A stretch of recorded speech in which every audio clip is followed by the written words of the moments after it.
Taiwan exhibit. Basically, it's like a big xiaolongbao. If you ever had it before, basically there's soup at the bottom and there's minced meat in the middle. So once you bite in, you get a very savory, soupy, meaty flavor out of it. It's a very fine Taiwan delicacy that everyone loves. Xiaolongbao. I'm here with Elisa and Shenny. Can you describe a little bit about what Anchor Taiwan is and Sure. My name is Elisa, and Anchor Taiwan is a 30-day program in Taiwan, taking a lot of tech influencers, entrepreneurs, and professionals, many of them from the Bay Area, to Taiwan for 30 days.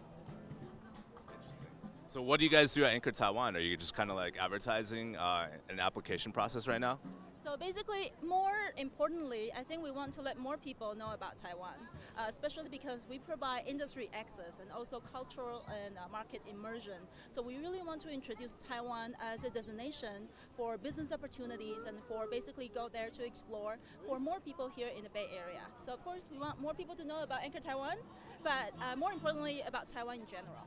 Yeah, I've heard Taiwan is very business friendly. Can you give a couple points as to why someone would start the business there in Taiwan as opposed to like here or like in China or in Europe? Yeah, that's a great question. I think for an entrepreneur, there are probably two things that are very important.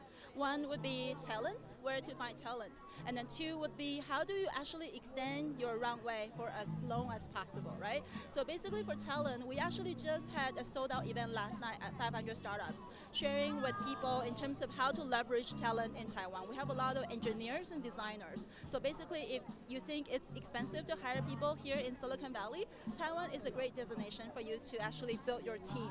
And another thing, we have great lifestyle and also, like living expenses compared with the Bay Area is actually a lot more affordable.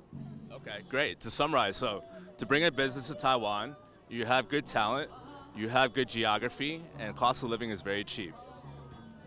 Yeah, come join us. Thanks so much. Thank you. Thank you. Thanks. What's your name, by the way? Ben. Ben, can we have a photo with you? Yeah. Yeah. Do you want to have this? Yeah, definitely.